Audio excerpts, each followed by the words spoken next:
നിലമ്പൂർ നിയമസഭാ ഉപതെരഞ്ഞെടുപ്പിൽ വലിയ രീതിയിലുള്ള പോളിംഗ് ശതമാനം ഉണ്ടായി. തീർച്ചയായും തെരഞ്ഞെടുപ്പ് ജനാധിപത്യ പ്രക്രിയയുടെ ഏറ്റവും പ്രധാനപ്പെട്ട ഭാഗമാണ്. ആ ജനാധിപത്യ പ്രക്രിയയിൽ ഇത്രയും വലിയ പങ്കാളിത്തം, പ്രതികൂലമായ ഒരുപാട് ഘടകങ്ങൾ കാലാവസ്ഥയുമായി ബന്ധപ്പെട്ട് നിലമ്പൂരിലുണ്ടായിരുന്നു. പക്ഷേ നിലമ്പൂരിലെ വോട്ടർമാർ വലിയ രീതിയിൽ ആ പ്രയാസങ്ങളെ അതിജീവിച്ച് പോളിംഗ് ബൂത്തിലേക്ക് വന്നു എന്നുള്ളത് നമ്മുടെ ജനാധിപത്യത്തിൻ്റെ വിജയമാണ്, തെരഞ്ഞെടുപ്പിലെ ജനങ്ങൾക്കുള്ള വിശ്വാസ്യതയാണ്. തീർച്ചയായും ഈ ഒരു സാഹചര്യത്തിൽ പോലും നിലമ്പൂരിലെ വോട്ടർമാർ ഈ ജനാധിപത്യ പ്രക്രിയയോട് കാണിച്ച ഈ വലിയ താല്പര്യത്തെ ഐക്യ ജനാധിപത്യ മുന്നണി അഭിനന്ദിക്കുകയാണ്. തീർച്ചയായിട്ടും ഞങ്ങളെ സംബന്ധിച്ചിടത്തോളം, UDF-നെ സംബന്ധിച്ചിടത്തോളം ഈ രീതിയിലുള്ള ഒരു വലിയ പോളിംഗ് ശതമാനത്തിൻ്റെ വർധനവ് ഐക്യ ജനാധിപത്യ മുന്നണിക്ക് വളരെ അനുകൂലമാകും എന്നുള്ളതുകൂടി ഞങ്ങൾ കരുതുകയാണ്. തെരഞ്ഞെടുപ്പിൻ്റെ ആദ്യഘട്ടത്തിൽ ഞങ്ങൾക്കുണ്ടായിരുന്ന ആ ആത്മവിശ്വാസം തെരഞ്ഞെടുപ്പ് കഴിഞ്ഞ ഈ സന്ദർഭത്തിൽ അത് വളരെയധികം വർദ്ധിച്ചു എന്ന് പറയുവാൻ ഈ സന്ദർഭം വിനിയോഗിക്കുകയാണ്. അത് വെറും വാക്കല്ല എന്ന് 23-ാം തീയതി ബോധ്യപ്പെടുകയും ചെയ്യും. ഞങ്ങളെ സംബന്ധിച്ചിടത്തോളം ഈ തെരഞ്ഞെടുപ്പ് പ്രക്രിയ ആദ്യം മുതൽ തന്നെ UDF ഒറ്റക്കെട്ടായി ഒരു മനസ്സോടുകൂടിയാണ് പ്രവർത്തനവുമായി മുന്നോട്ട് പോയത്. അത് ബൂത്ത് തലം മുതൽ ഏറ്റവും മുകളിലുള്ള ഘട്ടം വരെ എല്ലാവരും ഒരു മനസ്സോടുകൂടിയാണ് പ്രവർത്തിച്ചത്. കോൺഗ്രസിനെ സംബന്ധിച്ചിടത്തോളം AICCയുടെ ജനറൽ സെക്രട്ടറിയും വയനാട് നിന്നുള്ള MP-യുമായ ശ്രീമതി പ്രിയങ്ക ഗാന്ധി, ശ്രീ KC വേണുഗോപാൽ, ശ്രീമതി ദീപാദാസ് മുൻഷി ഉൾപ്പെടെയുള്ളവർ ഈ തെരഞ്ഞെടുപ്പ് രംഗത്ത് വളരെ സജീവമായ പങ്കാളിത്തം വഹിച്ചു. AICC എല്ലാ രീതിയിലും വളരെ നല്ല രീതിയിലുള്ള പിന്തുണ ഈ തെരഞ്ഞെടുപ്പിൽ നൽകുകയുണ്ടായി. അതോടൊപ്പം തന്നെ UDF-നെ സംബന്ധിച്ചിടത്തോളം മുസ്ലിം ലീഗ് സംസ്ഥാന അധ്യക്ഷൻ ബഹുമാന്യനായ സാദിഖ് അലി ശിഹാബ് തങ്ങൾ ഹജ്ജ് കർമ്മത്തിലായിരുന്നു. ഹജ്ജ് കർമ്മം കഴിഞ്ഞ് അദ്ദേഹം നേരെ വന്നത് തെരഞ്ഞെടുപ്പ് രംഗത്തേക്കാണ്. എല്ലാ പഞ്ചായത്തുകളിലും, പതിവിന് വിപരീതമായ എല്ലാ പഞ്ചായത്തുകളിലും അദ്ദേഹം പര്യടനം നടത്തി UDF-ന്റെ പ്രവർത്തനങ്ങളെ ഏകോപിപ്പിക്കുന്നതിലും കെട്ടുറപ്പുണ്ടാക്കുന്നതിലും വലിയ പങ്കാണ് അദ്ദേഹത്തിൻ്റെ ഭാഗത്തുനിന്ന് വഹിച്ചത് എന്നുള്ളത് പ്രത്യേകം ഞങ്ങൾ ഓർക്കുകയാണ്. അതോടൊപ്പം തന്നെ KPCC പ്രസിഡന്റ്, പ്രതിപക്ഷ നേതാവ് തുടങ്ങിയ എല്ലാവരുടെയും, കോൺഗ്രസിൻ്റെ ഏറ്റവും പ്രധാനപ്പെട്ട നേതാക്കൾ ഉൾപ്പെടെ തെരഞ്ഞെടുപ്പ് രംഗത്ത് വളരെ സജീവ സാന്നിധ്യമായി അവസാനം വരെ ഉണ്ടായിരുന്നു എന്നുള്ളത് പ്രവർത്തകർക്ക് ആവേശം നൽകിയ കാര്യമാണ്. ഞങ്ങൾക്ക് എടുത്തു പറയേണ്ട ഒരു കാര്യം മലപ്പുറം ജില്ലയിൽ തന്നെയുള്ള മുസ്ലിം ലീഗിൻ്റെ അഖിലേന്ത്യാ ജനറൽ സെക്രട്ടറി PK കുഞ്ഞാലിക്കുട്ടി സാഹിബിൻ്റെ പ്രവർത്തനങ്ങളാണ്. ഈ നിമിഷം വരെ തെരഞ്ഞെടുപ്പ് കഴിഞ്ഞിട്ടും ഞങ്ങൾ കഴിയുന്ന 6 മണിക്ക് പോലും ഞങ്ങൾക്ക് വന്ന കോളുകൾ അദ്ദേഹത്തിൻ്റേതായിരുന്നു. രാവിലെ മുതൽ ഓരോ പഞ്ചായത്തിലും അദ്ദേഹം ബന്ധപ്പെട്ടുകൊണ്ടിരുന്നു. ഈ തെരഞ്ഞെടുപ്പിൻ്റെ ആദ്യഘട്ടം മുതൽ അദ്ദേഹം സജീവമായി ഈ തെരഞ്ഞെടുപ്പിന് ചുക്കാൻ പിടിച്ചുകൊണ്ട് അദ്ദേഹം മണ്ഡലത്തിലുണ്ടായിരുന്നു എന്നുള്ളത് എടുത്തു പറയേണ്ട കാര്യമാണ്. അങ്ങനെ ഞാൻ സൂചിപ്പിച്ചത് വളരെ ഐക്യത്തോടുകൂടി, കെട്ടുറപ്പോടുകൂടിയുള്ള ഒരു പ്രവർത്തനമാണ് ഈ തെരഞ്ഞെടുപ്പിൽ UDF കാഴ്ചവെച്ചത്. അതുകൊണ്ട് തന്നെയാണ് ഞാൻ സൂചിപ്പിച്ചത്, തെരഞ്ഞെടുപ്പിൻ്റെ ആദ്യഘട്ടത്തിൽ ഞങ്ങൾക്കുണ്ടായിരുന്ന ആത്മവിശ്വാസം ഞങ്ങളുടെ ഈ പ്രവർത്തനങ്ങളെ ഏറ്റവും കൂടുതൽ കരുത്തുറ്റതാക്കി. അതുകൊണ്ട് തന്നെ തെരഞ്ഞെടുപ്പ് വിജയം ഞങ്ങൾ ഉദ്ദേശിക്കുന്ന തലത്തിൽ തന്നെ ആയിരിക്കും എന്ന് പറയുവാനുള്ള കാരണം, സ്ഥാനാർത്ഥി എന്നുള്ളതിൽ ശ്രീ ആര്യാടൻ ഷൗക്കത്ത് ജനങ്ങൾക്കിടയിൽ നടത്തിയ പ്രവർത്തനം, ഒരു സ്ഥാനാർത്ഥി എന്നതിലുപരി അദ്ദേഹം ജനങ്ങൾക്കിടയിൽ ഇറങ്ങിച്ചെന്നുകൊണ്ട് പ്രവർത്തിക്കുവാനും കഴിഞ്ഞ കാലങ്ങളിൽ അദ്ദേഹം ഈ മണ്ഡലത്തിലും പ്രത്യേകിച്ച് നിലമ്പൂരിലും അദ്ദേഹത്തിനുണ്ടായിരുന്ന ബന്ധങ്ങളും സൗഹൃദങ്ങളുമൊക്കെ ഈ തെരഞ്ഞെടുപ്പിന് കൂടുതൽ ശക്തി പകർന്ന കാര്യങ്ങളായിരുന്നു. എല്ലാ രീതിയിലും UDF ഒറ്റക്കെട്ടായി തെരഞ്ഞെടുപ്പിനെ നേരിട്ടു. അതുകൊണ്ട് തന്നെ അതിനുവേണ്ടി സഹകരിച്ച എല്ലാവരോടും, ഞങ്ങളുടെ ആദ്യഘട്ടം മുതൽ ഈ സന്ദർഭം വരെ ഞങ്ങളോട് സഹകരിച്ച എല്ലാവരോടും ഐക്യ ജനാധിപത്യ മുന്നണിക്കുള്ള നന്ദി പറയുവാനും ഈ സന്ദർഭം വിനിയോഗിക്കുകയാണ്. എങ്ങനെ? അല്ല, ഞാൻ പറഞ്ഞു, ഞങ്ങളതിൻ്റെ മുഴുവൻ റിപ്പോർട്ടുകൾ വരുന്നേ ഉള്ളൂ. ഏതാണ്ട് ഞാനിപ്പോഴും ജില്ലാ കളക്ടറുമായി ബന്ധപ്പെട്ടിരുന്നു.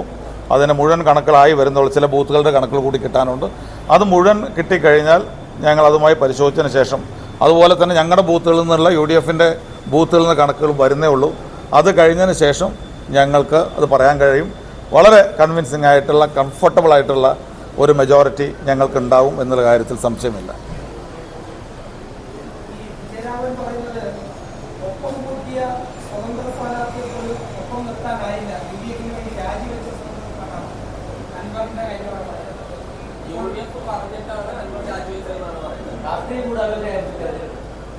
ഞങ്ങൾ ആ ഒരു കാര്യവുമായി ബന്ധപ്പെട്ട് നിങ്ങൾക്കൊക്കെ അറിവുള്ള കാര്യമാണ്.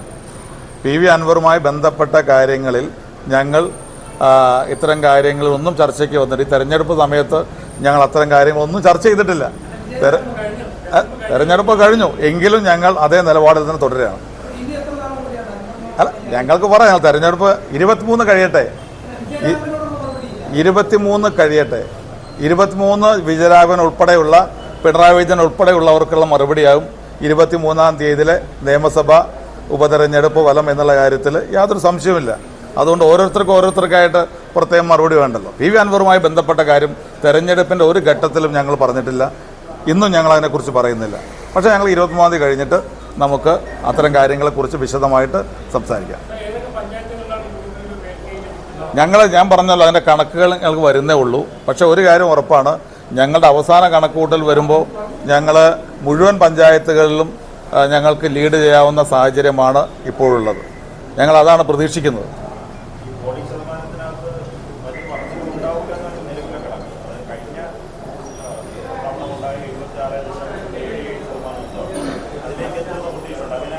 അല്ല, അതിൻ്റെ ഏതാണ്ട് 5 മണിക്കുള്ള കണക്കനുസരിച്ച് 70.76 വന്നിട്ടുണ്ട്. പിന്നീട് 1 മണിക്കൂർ പോളിംഗ് നടന്നിട്ടുണ്ട്. അപ്പോൾ അതിൻ്റെ മുഴുവൻ കണക്കുകളും ഇലക്ഷൻ കമ്മീഷൻ എടുത്തുകൊണ്ടിരിക്കുന്നുള്ളൂ. അപ്പോൾ സ്വാഭാവികമായും 1 മണിക്കൂറിനകം ഒരു 5-6% വോട്ട് പോൾ ചെയ്യാനുള്ള സാധ്യത ഉണ്ടല്ലോ. അങ്ങനെ വരുമ്പോൾ അത് 75-76 കഴിഞ്ഞ ആ തലത്തിലേക്ക് തന്നെ വരാനുള്ള ഒരു സാധ്യത വരുന്നുണ്ടല്ലോ. അത് ഉദ്ദേശിച്ചാണ് പറഞ്ഞത്. ഏതാ?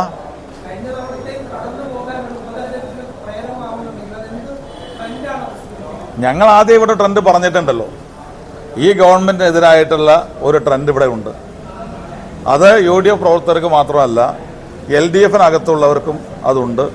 അവരുടെ ഒരു പ്രതിഷേധം കൂടി ഈ തെരഞ്ഞെടുപ്പ് ഫലത്തിലുണ്ടാവും എന്നാണ് ഞങ്ങൾ കരുതുന്നത്.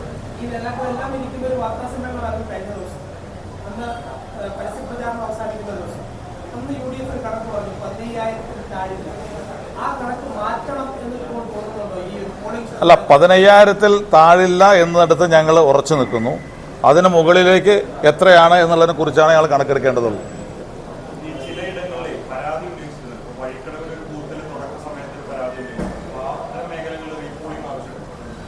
ഇല്ല, ഞങ്ങൾ റീപോളിംഗ് ആവശ്യപ്പെട്ടിട്ടില്ല. അതെ, ഞങ്ങൾ പരമാവധി സുതാര്യമായിട്ട് തെരഞ്ഞെടുപ്പ് നടത്താനുള്ള സൗകര്യം ഒരുക്കുക, ഇലക്ഷൻ കമ്മീഷനുമായിട്ട് സഹകരിക്കുക എന്നുള്ളതാണ്. കാരണം ഞാൻ പറഞ്ഞല്ലോ, ജനങ്ങൾ ഇതുപോലെ സഹകരിക്കുന്ന നമുക്ക് ഏറ്റവും അഭിമാനിക്കാവുന്ന ഒരു കാര്യമാണ്. ഇത്രയും ഈ പ്രതികൂല കാലാവസ്ഥയിൽ ഇത്രയും നല്ല രീതിയിൽ പോളിംഗ് ശതമാനം വർദ്ധിക്കുന്നു എന്നുള്ളത് നമുക്ക് എല്ലാ രാഷ്ട്രീയ പാർട്ടികളെ സംബന്ധിച്ചിടത്തോളം, പൊതുസമൂഹത്തിനെ സംബന്ധിച്ചിടത്തോളം ഒരു വലിയ കാര്യമാണ്. അതൊരു ജനാധിപത്യ പ്രക്രിയയിൽ ജനങ്ങൾ പങ്കാളികളാവുക എന്നുള്ളതൊരു ചെറിയ കാര്യമല്ലല്ലോ, വലിയ കാര്യമാണ് ഇന്നത്തെ കാലഘട്ടത്തിൽ. കാരണം എല്ലായിടത്തും പോളിംഗ് കുറഞ്ഞു വരുന്ന ഒരു സാഹചര്യമാണ് രാജ്യത്ത് ഒട്ടുക്കും കാണുന്നത്. അപ്പോൾ അതുകൊണ്ട് അത്തരം കാര്യങ്ങൾക്ക് ഞങ്ങളും പോസിറ്റീവായിട്ടുള്ള ഒരു അപ്രോച്ചാണ് എടുത്തിട്ടുള്ളത്. തടസ്സം സൃഷ്ടിക്കലല്ല, മുന്നോട്ട് പോകാനുള്ള സൗകര്യമാണ് ഞങ്ങൾ ഒരുക്കിയിട്ടുള്ളത്.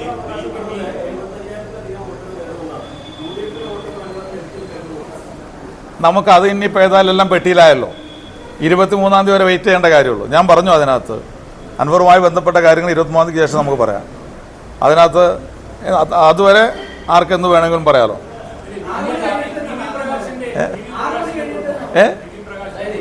ആ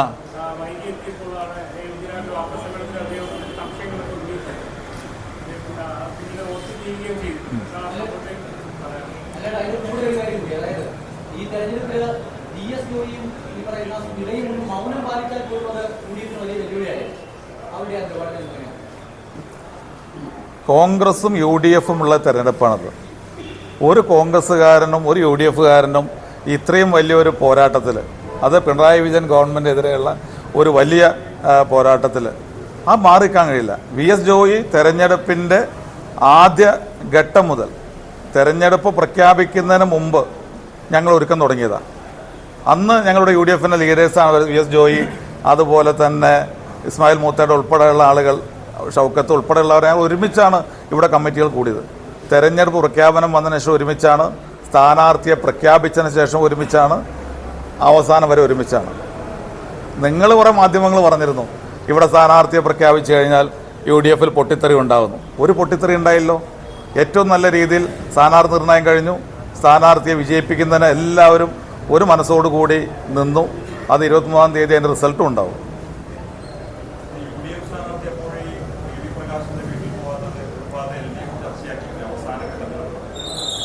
ഞാൻ അതിനെക്കുറിച്ച് എത്ര മറുപടി പറഞ്ഞാലും അദ്ദേഹത്തിൻ്റെ VV പ്രകാശിൻ്റെ ഭാര്യയും മകളും പറഞ്ഞ മറുപടിയോളം ഒരു മറുപടി പറയാൻ എനിക്കാവില്ല.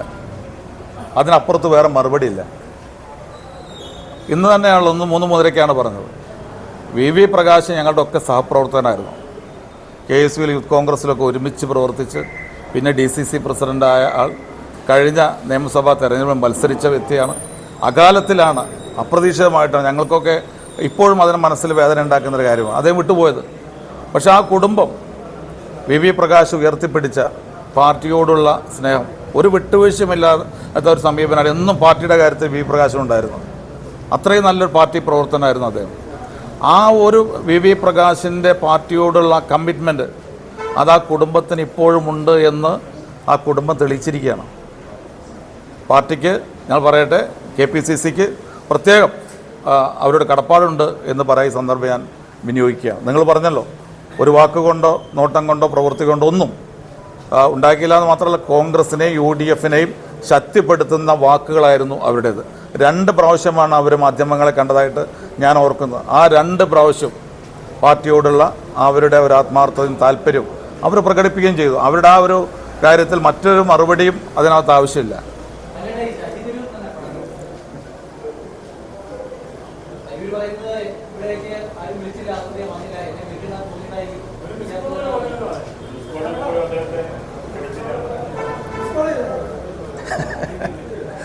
അതിനകത്ത് ഞങ്ങളുടെ സ്റ്റാർ ക്യാമ്പയിനേഴ്സിനകത്ത്, താരപ്രചാരകർക്കകത്ത് ഏറ്റവും പ്രധാനപ്പെട്ടത് അദ്ദേഹം ലിസ്റ്റിലുണ്ട്.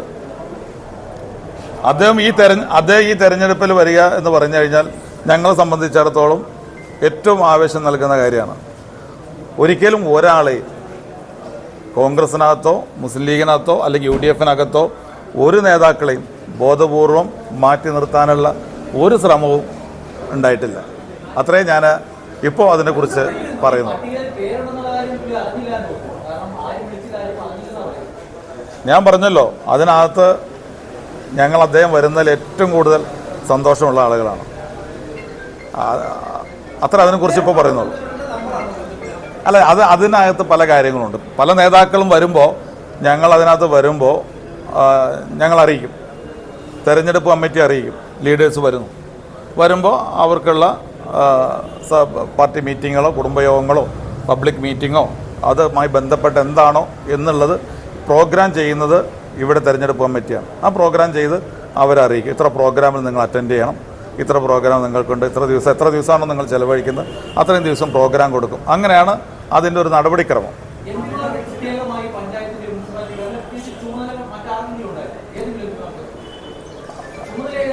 ചുമതല ഉണ്ടായിരുന്നു MP-മാർക്ക്, MLA-മാർക്കുണ്ടായിരുന്നു, MP-മാർക്കുണ്ടായിരുന്നു, എല്ലാവരും ഉണ്ടായിരുന്നു.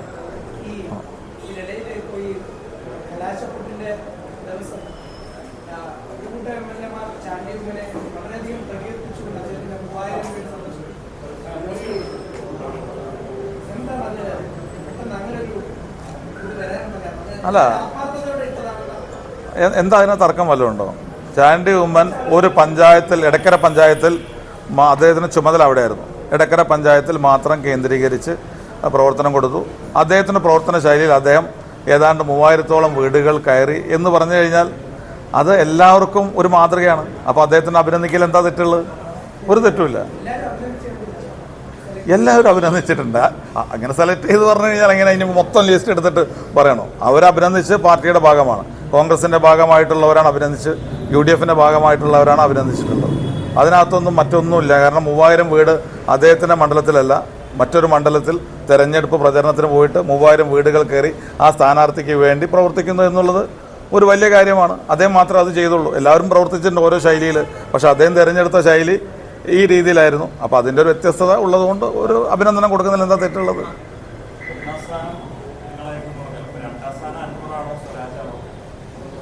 ഞങ്ങൾ ആദ്യം പറഞ്ഞിട്ടുണ്ട് ഇവിടെ, അതിനകത്ത് ഞങ്ങൾ മാറ്റുന്നില്ല. UDF-ഉം LDF-ഉം തമ്മിലാണ് ഇവിടെ മത്സരം എന്നാണ് ഞങ്ങൾ പറഞ്ഞിട്ടുള്ളത്. അതിൽ നിന്ന് ഞങ്ങൾ മാറുന്നില്ല.